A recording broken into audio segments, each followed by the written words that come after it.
جیسے ہی آپ صلی اللہ علیہ وسلم نے منبر کی دوسری سیڑھی پر قدم رکھا تو آپ صلی اللہ علیہ وسلم نے فرمایا آمین، اور تیسری پر قدم رکھا تب بھی آپ صلی اللہ علیہ وسلم نے فرمایا آمین۔ بعد میں صحابہ کرام نے پوچھا، اے اللہ کے نبی صلی اللہ علیہ وسلم، آج آپ نے ایسا کام کیا ہے جو پہلے نہیں کیا کبھی، آخر وجہ کیا ہے؟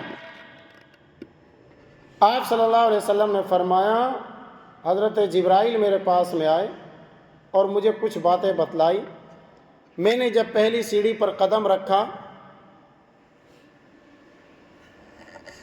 تو کئی باتیں کہیں، جن میں سے ایک بات یہ ہے، جو آدمی رمضان المبارک کے مہینے کو پالے اور اس مہینے کو پا کر اللہ کو راضی نہ کر سکے، اپنے گناہوں کو معاف کروا کر جنت میں داخل نہ ہو سکے، یہ آدمی بڑا بدقسمت ہے، محروم ہے۔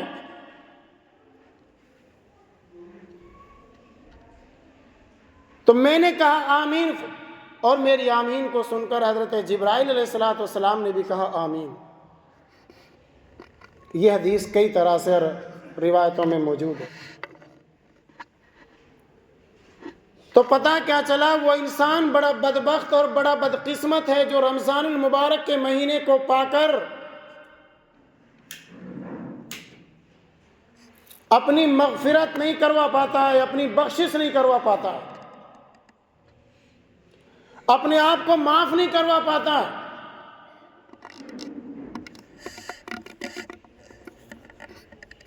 تو یہ مہینہ جنت سے جہنم سے آزادی کا مہینہ ہے۔ نبی اکرم صلی اللہ علیہ وسلم جب اس مہینے کو یہ مہینہ آتا تو آپ خوش ہو جاتے ہیں، اور صحابہ کرام کو اس کی مبارکبادیاں پیش کرتے۔ آپ فرماتے، میرے صحابہ اتاکم رمضان، رمضان آ گیا، شہر مبارک، ایسا مہینہ آ گیا ہے جو برکتوں سے بھرا ہوا ہے۔ اور ایک حدیث کے اندر اللہ کے نبی صلی اللہ علیہ وسلم نے فرمایا، شقی عبد، وہ آدمی سب سے بڑا بدبخت ہے، ادرک رمضان، جس نے رمضان کو پایا، فانسلخ منہ، اور وہ رمضان کا مہینہ اس کے سروں سے گزر گیا، لم یغفر لہ، اور وہ آدمی اپنی بخشش نہ کروا سکا۔ تو وہ آدمی جو رمضان المبارک کو پا کر اپنے گناہوں پر رو رو کر، یا اس مہینے کے روزوں کو رکھ کر، اس مہینے میں دعائیں کر کے، اس مہینے میں استغفار کر کے، اس مہینے میں قرآن کی تلاوت کر کے، اس مہینے میں ذکر و اذکار کر کے، اس مہینے میں نمازیں پڑھ کر، سجدے کر کے اللہ کے یہاں اپنے آپ اپنی بخشش نہ کروا سکا، ایسا آدمی شقی عبد، سب سے بڑا بدبخت ہے۔ اور ایک حدیث کے اندر فرمایا، حرم خیرہا فقد حرم، لمبی روایت اس کا آخری ٹکڑا ہے، حرم خیرہا فقد حرم، جس آدمی کو رمضان المبارک کی فضیلتوں سے فائدہ اٹھانے کا موقع نہ مل سکا، جس کو رمضان میں دعا کرنے کی توفیق نہ مل سکی، رمضان میں قرآن کی تلاوت کے لیے وقت نہ مل سکا، اللہ رب العالمین کے راستے میں خرچ کرنے کی جس کو توفیق رمضان میں نہ مل سکی، اپنے کیے ہوئے گناہوں پر نادم اور شرمندہ ہو کر توبہ استغفار کرنے کی توفیق جس کو نہ مل سکی، جو انسان رمضان کے مہینے میں بخشش سے محروم رہا، اللہ کی رحمت سے محروم رہا، اپنے گناہوں کو معاف کروانے سے محروم رہا، اس مہینے میں ذکر و اذکار کرنے سے محروم رہا، اس مہینے میں دعاؤں کرنے سے محروم رہا، قیام کرنے سے محروم رہا، فقد حرم خیرہا، یہ آدمی سب سے بڑا محروم ہے، سب سے بڑا محروم ہے، یہ سب سے بڑا بدبخت ہے، یہ سب سے بڑا بدقسمت ہے، یہ ملعون انسان ہے جو رمضان کو پا کر بھی اللہ کے قریب نہ جا سکا، اللہ کا نیک نہ بن سکا، اللہ رب العالمین کی قربت کو حاصل نہ کر سکا، اللہ کی رضا کو حاصل نہ کر سکا، اور برائیوں کی عادت کو نہ چھوڑ سکا۔ یہ انسان سب سے بڑا بدبخت انسان ہے، بدقسمت ہے، اور اس کے خلاف بد دعا دیتے ہوئے اللہ کے نبی صلی اللہ علیہ وسلم اور حضرت جبرائیل دونوں نے آمین کہی۔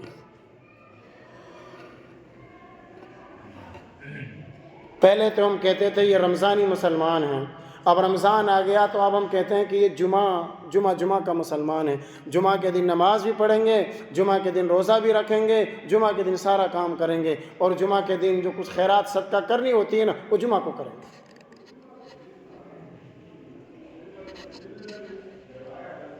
یہ بڑی بدقسمتی ہے ہماری، اتنا سنہرا موقع ملنے کے باوجود بھی ہماری یہ حالت ہے۔ میں نے پچھلے جمعہ میں بتلایا تھا، ہمارے جو نیک لوگ تھے، جو اسلاف تھے، وہ اس مہینے کو جب دیکھتے 6 مہینہ باقی ہے تو 6 مہینہ پہلے ہی رو رو کر اللہ سے مانگا کرتے تھے کہ اللہ رمضان جیسا مہینہ عطا کرنا، اور جب یہ مہینہ چلا جاتا تو بعد میں 6 مہینے تک رویا کرتے تھے کہ الہ العالمین جو کچھ رمضان میں عبادتیں کری تھی، جو کچھ بھی ہم کر سکے، اے اللہ تو اس کو قبول فرما لینا۔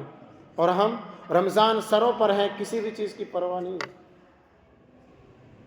ہمارے حالات میں کوئی بھی ایسی چینجنگ نہیں ہے کہ رمضان کا مہینہ آ گیا مسلمانوں کی عادتیں بدل گئی، مسلمانوں کی حرکتیں چھوٹ گئی، مسلمانوں کی بری عادتوں سے مسلمانوں نے اپنے آپ کو دور کر لیا، کچھ بھی بدلاؤ نہیں ہے،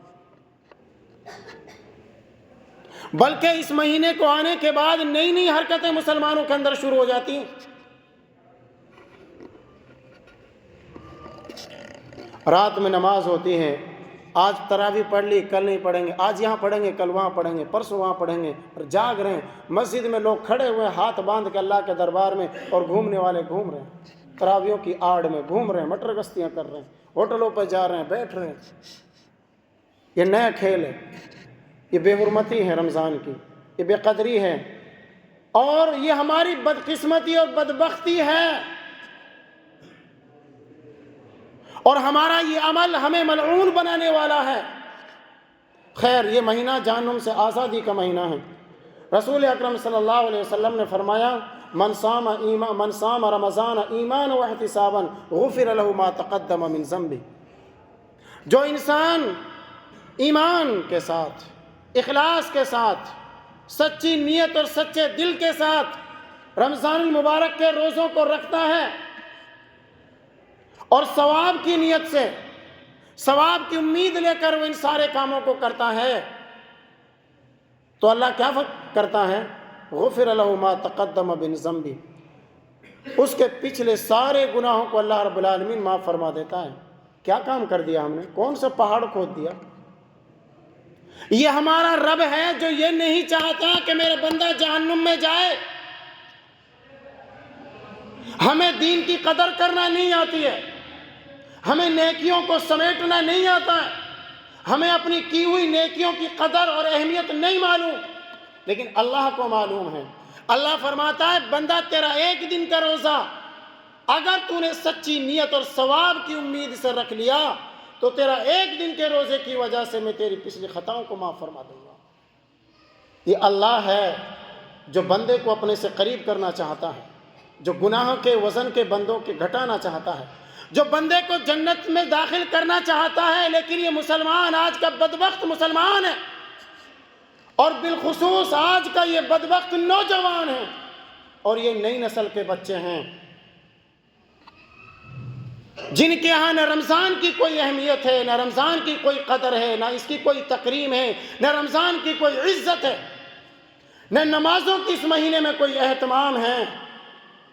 یہ نمازوں میں بھی ان کو کھیل ہے، نمازوں میں بھی ان کو ٹائم پاس ہے، نمازوں میں بھی گھومنا ہے، رمضان میں بھی ان کو سیر و تفریح نظر آتی ہے۔ یہ کوئی اور نہیں کر رہا۔ رمضان میں دوڑنا، پھاندنا، چیخنا، چلانا، گلیوں میں شور شرابہ کرنا، آج اس مسجد کے سامنے ہا ہلڑ ہے، کل اس مسجد کے سامنے ہا ہلڑ ہے، آج اس مسجد کے سامنے ان کا جم گھٹا ہے، کل اس مسجد کے سامنے ان کا جم گھٹا ہے۔ یہ مسلمانوں ہی کی اولاد ہے جو مسجدوں کی صفوں سے نکل کر باہر آ جاتے ہیں، جو مسجدوں کی صفوں کو خالی کر دیتے ہیں، یہ مسلمانوں ہی کی نسلیں ہیں۔ ہمیں ان کی قدر کرنا نہیں آتی، لیکن اللہ فرماتا ہے تمہارا روزہ تمہاری زندگی کی پچھلی جتنی خطائیں ہیں ساری خطاؤں کو معاف کروا سکتا ہے، بشرطے کہ تمہارے اندر وہ ایمانی چاشنی ہو، تمہارے اندر اپنے گناہوں کی معاف کرانے کی طلب اور تڑف ہو، لیکن وہ نہیں ہے۔ تو یہ مہینہ، یہ رمضان کا مہینہ مسلمانوں کی غلطیوں، خطاؤں، برائیوں کو معاف کرنے کے لیے اللہ نے دیا۔ اور آگے کیا کہا؟ ایک دوسرے حدیث کے اندر رسول اکرم صلی اللہ علیہ وسلم نے فرمایا من قام ایمانا واحتسابا غفر له ما تقدم من ذنبه، جو انسان سچے دل سے، من سے، ٹائم پاس نہیں، فارملٹی نہیں، من سے، لگاؤ سے، ایمان کے ساتھ، اخلاص کے ساتھ، ثواب کی امید لے کر قیام اللیل کرتا ہے، جس کو آج ہم سیدھی سی دیہاتی بھاشا میں سمجھ لیں تراویح پڑھتا ہے، ثواب کی نیت لے کر ہاتھ باندھ کے اپنے رب کے دربار میں کھڑا رہتا ہے، اور یہ امید لے کر کہ آج جو قیام میں کر رہا ہوں، جو تراویح میں پڑھ رہا ہوں، اس کو پڑھنے کے بعد میرا رب میری خطاؤں کو معاف فرما دے گا، میری گناہوں کو دھو دے گا پروردگار۔ تو اللہ کے نبی نے فرمایا اللہ رب العالمین اس انسان کی زندگی کی، پچھلی زندگی کی ساری گناہوں، ساری غلطیوں کو معاف فرما دیتا۔ کہاں ہماری یہ تڑف ہے؟ کہاں ہماری یہ طلب ہے؟ اگر واقعی ہم مسلمان ہوتے اور ہمیں اپنے گناہوں کی معاف کروانے کی فکر ہوتی، ہمیں جہنم سے نفرت ہوتی اور جنت کی طلب اور تڑف ہوتی، یہ مسجدیں تراویحوں میں خالی نہ رہتی، کوئی مسلمان بے روزایتی نہ ہوتا۔ رمضان میں مسلمان بے روزایتی ہے، تراویحوں میں مسجد کی صفیں خالی ہیں، یہ اس بات کی دلیل ہے کہ یہ مسلمان بدبخت مسلمان ہیں اور بدقسمت مسلمان ہیں۔ یہ وہ مسلمان ہے جس کو اللہ رب العالمین اس ماہ مقدس، ماہ بابرکت کے اندر اپنی رحمتوں سے دور کر دیا ہے، اپنی برکتوں سے دور کر دیا ہے۔ یہ وہ ملعون مسلمان ہے جس کو اللہ رب العالمین اپنی رحمتوں میں شامل نہیں کرنا چاہتا۔ یہ ہماری بدبختی، بدقسمتی ہے، اور اگر ہم ایسے ہی رہے نا پھر رسول اکرم صلی اللہ علیہ وسلم کی بد دعا ہمارے گریبان میں آ جائے گی۔ اور اسی طرح اس میں جو افطار کا وقت ہے نا، یہ بڑا قیمتی وقت ہے۔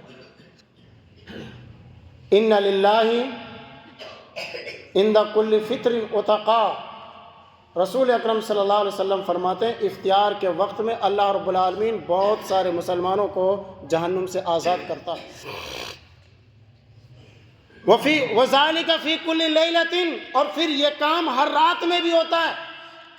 افطار کے وقت اللہ رب العالمین لوگوں کو جہنم سے آزاد کرتا ہے۔ اور ایک حدیث کے اندر ہے انسان جب بھوکا پیاسا روزہ افطار کرنے کے لیے افطاری کا سامان پاس میں رکھ لیتا ہے اور ہاتھ اٹھا کے اللہ سے دعا میں لگ جاتا ہے، اللہ رب العالمین فرشتوں سے پوچھتا ہے، کہتا ہے میرے بندے، میرے فرشتوں سنو، یہ میرا بندہ ہے، پیاس سے تڑف رہا ہے، بھوک سے بلبلا رہا ہے، اس کے پاس میں بہت ساری، ڈھیر ساری نعمتیں رکھی ہوئی ہیں، اگر یہ چاہے کسی بھی نعمت کو اٹھا کر کھا سکتا ہے، پینے کے لیے بہترین پانی رکھا ہوا ہے، طرح طرح کی چیزیں رکھی ہوئی ہیں، اگر چاہے کسی بھی چیز کو اٹھا کر پی سکتا ہے، کوئی روک نہیں سکتا اس کو، لیکن یہ رکا ہوا ہے، پانی کو بھی چھوڑا ہے، نعمتوں کو چھوڑا ہے، کھانے سے رکا ہوا ہے اور ہاتھ اٹھا کر رو رہا ہے یہ میرے سامنے۔ کیا چاہتا ہے یہ؟ جہنم سے آزادی چاہتا ہے، جا میں نے اس کو جہنم سے آزاد کر دیا۔ رسول اکرم صلی اللہ علیہ وسلم فرمایا یہ عمل اللہ رب العالمین ہر دن اور ہر رات میں بھی کرتا ہے۔ تو یہ افطار کا وقت جہنم سے آزادی کا وقت ہے۔ افطار کے وقت ہم اپنا سامان رکھ لیں، جو بھی کچھ اللہ نے ہمیں دیا ہے، اور پھر اللہ سے دعا کریں، اللہ جہنم سے آزاد کرے گا۔ رسول اکرم صلی اللہ علیہ وسلم ایک دفعہ سعد بن معاذ ایک صحابی تھے، ان کے گھر افطاری کرنے کے لیے گئے۔ آپ نے ان کے گھر جب افطاری کری تو انہوں نے ان کے لیے دعا دیتے ہوئے فرمایا کہ آپ کے گھر میں اسی طرح روزے دار افطار کرتے رہیں،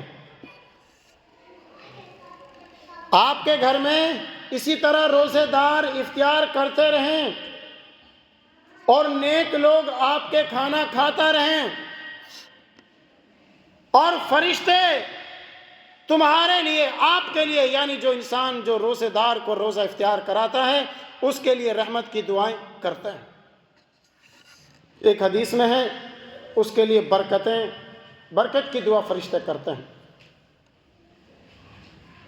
تو پتہ کیا چلا، افطار کا وقت جہنم سے آزادی کا وقت ہے، افطار کا وقت برکت کا وقت ہے، افطار کا وقت رحمت کا وقت ہے۔ بس مسلمان کو اس وقت کو، ان خوبیوں کو، اللہ کی نعمتوں کو، اس انعام کو حاصل کرنا، اور اسی طرح ہر دن اور ہر رات میں اللہ رب العالمین بخشش فرماتا ہے، اس بخشش کو حاصل کرنا ہے۔ ایک حدیث میں رسول اکرم صلی اللہ علیہ وسلم فرمائے وَإِنَّا لِكُلِّ مُسْلِمٍ فِي كُلِّ يَوْمٍ وَلَيْلَةٍ دَعْوَةً مُسْتَجَابَةً، ہر دن اور ہر رات میں ایک مسلمان کے لیے ایک دعا ایسی ہوتی ہے جو اس کی ضرور قبول ہوتی ہے۔ دن رات میں ایک دعا مسلمان کی ضرور قبول ہوتی ہے۔ اس مہینے میں اس دعا کو حاصل کرنے کی کوشش کریں۔ یہ مہینہ جہنم سے آزادی کا مہینہ ہے، تو ہم اس میں آزادی حاصل کرنے کی پوری کوشش کریں۔ ان سارے کاموں کو کریں جن کاموں کو کرنے کے بعد گناہوں کی بخشش ہوتی ہے، جہنم سے آزادی ملتی ہے۔ یہ ضروری ہمارے لیے کرنا۔ کب کریں گے؟ رمضان میں نہیں کریں گے تو کب کریں گے؟ یہی گناہوں کا گٹھڑ جس کو دن رات کرتے ہیں، قبر میں اسی کو لے کر جانا ہے کیا؟ معاف نہیں کرانا اسے؟ اور جب رمضان میں نہیں معاف کرائیں گے تو کب معاف کرائیں گے؟ وہی حالت ہماری جو رمضان سے پہلے تھی اب وہی دیکھنے میں آ رہی۔ کوئی بدلاؤ نہیں ہے، کسی بھی طرح کا کوئی بدلاؤ نہیں ہے۔ مسلمانوں کی کسی بھی ایکٹیویٹی میں کوئی چینجنگ نہیں ہے۔ قرآن کی تلاوت سے آج بھی مسجد خالی ہے، آج بھی خالی ہے۔ دعا کرنے والوں سے یہ مسجد آج بھی خالی ہے، نمازیوں سے یہ مسجد آج بھی خالی ہے۔ جمعہ کا دن ہے نا، دیکھ لو پوری مسجد خالی ہے۔ اور پھر 2-4 منٹ آگے ہو جانا، ٹائم زیادہ لے لیا، آپ ٹائم پر آ جاؤ، ٹائم پر ختم ہو جائے گا۔ آپ ٹائم سے چلو، آپ کے ساتھ بھی ٹائم پابندی کی جائے گی۔ آپ ٹائم کے پابند نہیں ہو، اس لیے یہ سب کچھ ہوتا ہے۔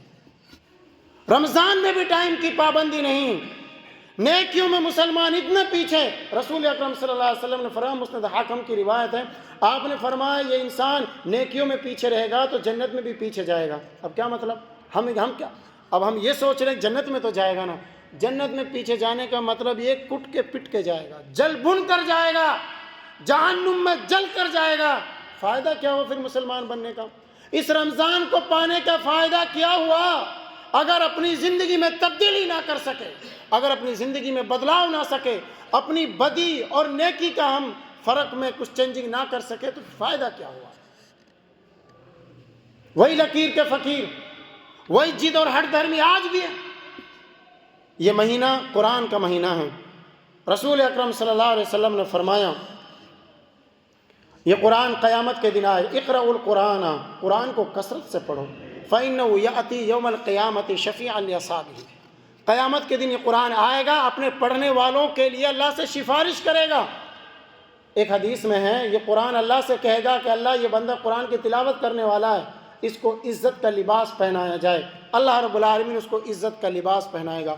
قرآن پھر کہے گا اے اللہ اس کو پھر پہنایا جائے، اللہ رب العالمین اس کو دوبارہ پہنوائے گا۔ پھر قرآن اللہ رب العالمین سے سفارش کرے گا اے اللہ تو اس بندے سے راضی ہو جا، اللہ پھر اس قرآن کی تلاوت کرنے والے بندے سے راضی ہو جائے گا۔ اور پھر وہ لوگ جو قرآن کو اٹک اٹک کر پڑھتے ہیں، رسول اکرم صلی اللہ علیہ وسلم نے فرمایا والذی یقرأ القرآن ویتتعتع فیہ، جو لوگ قرآن کو پڑھتے ہیں اٹک اٹک کر پڑھتے ہیں، لہو اجران، ان کے لیے ڈبل نیکی ہے۔ قرآن اچھی طرح پڑھنا نہیں آتی ہے، تھوڑی بہت آتی ہے لیکن وہ کوشش کرتے ہیں پڑھنے کی، اٹک اٹک کر پڑھتے ہیں، اللہ کے نبی نے فرمایا ان کے لیے ڈبل اجر ہے۔ اور جو لوگ قرآن کے ماہر ہیں وہ قرآن کی تلاوت کرتے ہیں، تو نبی اکرم صلی اللہ علیہ وسلم نے فرمایا یہ قیامت کے دن فرشتوں کے ساتھ ہوں گے، یہ قیامت کے دن فرشتوں کے ساتھ رہیں گے۔ یہ مہینہ قرآن کی تلاوت کا مہینہ، ہمارے بچوں کے ہاتھ اللہ کے کلام سے خالی ہیں، ہمارے بچوں کے ہاتھ اللہ کے کلام سے خالی ہیں، ہمارے گھر اللہ کے کلام کی تلاوت سے خالی ہیں۔ کون ذمہ وار ہیں؟ ماں باپ ذمہ وار ہیں۔ آج ہمارے بچوں کو قرآن پڑھنا نہیں آتی، ماں اور باپ ذمہ وار ہے۔ آج ہمارے گھر قرآن کی تلاوت سے خالی ہے، یہ ماں باپ ذمہ وار ہے، اور ماں باپ کو اس غلطی کی سزا اور اس چیز کا جواب اللہ کے ہاں دینا پڑے گا۔ آج ہماری نسلوں کے سینوں سے اللہ کا کلام خالی ہے، ہمارے نسلوں کے، ہمارے بچوں کے دل میں اللہ کا کوئی کلام نہیں ہے، نہ دعا ہے، نہ ذکر و اذکار ہے، نہ قرآن کی تلاوت ہے۔ یہ اللہ کا نور ہے، قرآن کیا اللہ کا نور ہے، یہ اللہ کا کلام ہے، اس سے رحمت آتی ہے۔ ہمارے بچوں کے دل اور دماغ اس چیز سے بالکل کورے ہیں۔ کہاں سے ہمارے بچوں کے دل و دماغ پر نور آئے گا؟ کہاں سے ان پر اللہ کی رحمت برسے گی؟ ہمارے گھروں میں اللہ کا کلام کی تلاوت نہیں تو کہاں سے رحمتیں، برکتیں اور اللہ کی مغفرتیں نازل ہوں گی، اللہ کی رضا نازل ہوگی؟ جس جگہ پر رب کا قرآن پڑھا جاتا ہے وہاں سے اللہ کی آفتیں ٹل جاتی ہیں۔ ہمارے گھروں سے آفتیں کیسے ٹلیں گی؟ رب کا قرآن کی تلاوت تک ہمارے گھروں میں نہیں ہے۔ یہ ماہ مقدس کے اندر، اس ماہ مقدس اور ماہ مغفرت اور ماہ مبارک کے اندر ہمارا گھر اللہ کے کلام کی تلاوت سے خالی ہے۔ کتنی بڑی بدقسمتی ہے۔ ہمارے نوجوان، ہمارے معصوم بچے، اٹھا کے پوچھو ان سے، آتا ہی نہیں پڑھنا۔ یہ اپنی ان تڑپتی آنکھوں کو لے کر قرآن کو دیکھ تو سکتے ہیں لیکن پڑھ نہیں سکتے۔ ان کے ذمہ وار کوئی اور نہیں، ماں باپ ہے۔ اگر آج ان کو قرآن کی تلاوت آتی تو گھروں میں قرآن لے کر تلاوت کرتے، آپ کو بھی ٹھنڈک ملتی کہ میری نسل قرآن کی تلاوت کر رہی ہے، یہ اللہ کے گھر میں بیٹھ کر اللہ کا کلام پڑھتے، آپ کو بھی خوشی نصیب ہوتی۔ لیکن نہ، آپ نے ان لوگوں کو، ان بچوں کو، ان نوجوانوں کو ایسا بنایا تھا، نہ آج یہ اللہ کی تسبیح کرتے ہیں کیونکہ ان کو دعائیں یاد نہیں، نہ آج یہ اللہ کے کلام کی تلاوت کر سکتے ہیں کیونکہ آج ان کو قرآن پڑھنا نہیں آتا۔ اس کے ذمہ وار کوئی اور نہیں ہے، آپ۔ یہ مہینہ صدقہ و خیرات کا مہینہ ہے۔ رسول اکرم صلی اللہ علیہ وسلم نے بڑی اہم باتیں بیان فرمائیں، جن میں سے 2-3 مختصر چیزیں آپ کے حوالے کرتا ہوں۔ آپ صلی اللہ علیہ وسلم نے فرمایا، اللہ رب العالمین نے فرمایا، اپنے بندے سے کہا، اللہ کو دیکھو کسی چیز کی ضرورت نہیں ہے۔ مختصر یہی ہے، اللہ کو آپ کی کسی بھی چیز کی ضرورت نہیں ہے۔ آپ نماز پڑھیں یا نہ پڑھیں، اللہ کی قدرت میں کوئی فرق نہیں پڑے گا۔ آپ صدقہ و خیرات کریں یا نہ کریں، اللہ کے یہاں کوئی فرق پڑنے والا نہیں ہے، کوئی فرق پڑنے والا نہیں ہے۔ مسجدیں خالی رہ جائیں، اللہ کے یہاں کوئی فرق نہیں پڑے گا۔ لیکن یہ جو کچھ بھی باتیں اللہ نے قرآن اور اللہ کے نبی نے حدیثوں میں بیان کیے نا، یہ میرے اور آپ کے فائدے کے لیے ہیں۔ اللہ فرماتا ہے، آدم کے بیٹے انفق علیک، اے بندے تجھے میں نے دے رکھا ہے، اس میں سے خرچ کر۔ تو جتنا خرچ کرے گا میں تیرے اوپر الٹا اس سے زیادہ خرچ کروں گا۔ انفق علیک، تو کیا خرچ کرے گا؟ تو بس تھوڑا سا خرچ کر دے، میں دیکھ پھر تجھے کتنا دیتا ہوں۔ حضرت بلال کو اللہ کے نبی نے کہا تھا، وَلَوْ بِشِقِّ تَمْرَةٍ، بلال خرچ کر، اگر تیری طاقت کھجور کا ایک ٹکڑا خرچ کرنے کے برابر ہے تو اتنا ہی کر، لیکن خرچ کرنا ضروری ہے یہ انسان کو اپنی زندگی میں۔ اب اللہ کے نبی کی حدیث دیکھیں نا، انفق ولو بشق تمرۃ، خرچ کر چاہے کھجور کا ایک ٹکڑا ہی کیوں نہ ہو۔ کھجور کا ٹکڑا کتنا ہوتا؟ آج کون لے گا کھجور کا ٹکڑا؟ لیکن اللہ کیا کہ اسلام کیا کہنا چاہتا ہے؟ خرچ ضرور کرو۔ اور پھر اللہ کے نبی نے کیا کہا بلال کو، بلال تو اللہ کے راستے میں خرچ کر، ولا تخشى من ذی العرش الاقلال، اور خرچ کر، اللہ کے یہاں سے کمی، مال میں کمی ہو جائے گی، اس چیز کی وجہ سے مت ڈر۔ اللہ کے نبی نے 3 چیزوں پر قسم اٹھائی تھی، میں 3 چیزوں پر قسم اٹھاتا ہوں، اور کہا میں تمہیں حدیث بیان کرتا ہوں، احدثکم حدیثا فاحفظوہ، میں تمہیں حدیث بیان کرتا ہوں، اس کو یاد کر لو، میری نصیحت کو، میری وصیت کو۔ اور کیا کہا؟ ما نقصت صدقۃ من مال، خرچ کرنے سے مال میں کمی نہیں آتی۔ اس بات پر ہمارے نبی نے قسم اٹھائی ہے۔ بھائیوں، مسلمانوں، یہ چیز بہت ضروری ہے۔ صدقہ و خیرات وہ چیز ہیں، رسول اکرم صلی اللہ علیہ وسلم نے فرمایا، قیامت کے دن انسان، ہر آدمی اپنی خرچ کی ہوئی چیز کے سائے میں ہوگا۔ قیامت کے دن ہر آدمی اپنی خرچ کی ہوئی چیز کے سائے میں ہوگا، یہاں تک کہ جنت جہنم کا فیصلہ ہو جائے۔ ایک حدیث میں فرمایا یہ آپ کا خرچ کرنا، یہ صدقہ انسان سے قبر کے عذاب کو بجھاتا ہے، قبر کے عذاب کو ختم کرتا ہے۔ آج ہم ڈیلی کوئی کچھ کھاتا ہے، کوئی کچھ کھاتا ہے، ڈیلی 20 30 100 50 روپے یہ فالتو کی جو ہے نا مہ کے پڑی جو چل رہی ان میں خرچ کرتے ہیں۔ حقیقت تو یہ ہے کہ ہم جو کھاتے ہیں نا، ہم کھاتے نہیں ہیں یہ نشے کی چیزیں، یہ مہک وغیرہ جو ہم کھاتے ہیں نا، یہ ہم نہیں کھاتے۔ سچائی یہ ہے یہ چیزیں ہمیں کھاتے ہیں۔ ان کو کھانے کی وجہ سے کتنے لوگ بیمار ہو گئے، ان کے منہ خراب ہو گئے، دانت خراب ہو گئے، کینسر کی بیماری سے جڑ گئے، ان کی صحت بگڑ گئی۔ پیسہ دے کر بیماری کو خریدا ہم نے، پیسہ دے کر بربادی کو خریدا ہم نے، پیسہ خرچ کر کے اپنی صحت کو بگاڑا۔ اگر اسی پیسے کو ہم نے اکٹھا کر کے مسجدوں میں لگایا ہوتا تو کیا ہوتا؟ ہماری آخرت بنتی۔ آخرت میں یہ قیامت کے دن ہمارے لیے سایہ کریں گے یہی 20 روپے 10 روپے جن کو ہم یوں ہی اڑاتے ہیں، خراب کرتے ہیں، برباد کرتے ہیں۔ قیامت کے دن یہی 20 روپے 10 روپے ہمارے لیے اللہ رب العالمین ایک سائبان بنا دے گا جو ہمیں سایہ دیں گے۔ لیکن ہم ان چیزوں کو نہیں سمجھ پاتے۔ اللہ کے نبی صلی اللہ علیہ وسلم، اللہ رب العالمین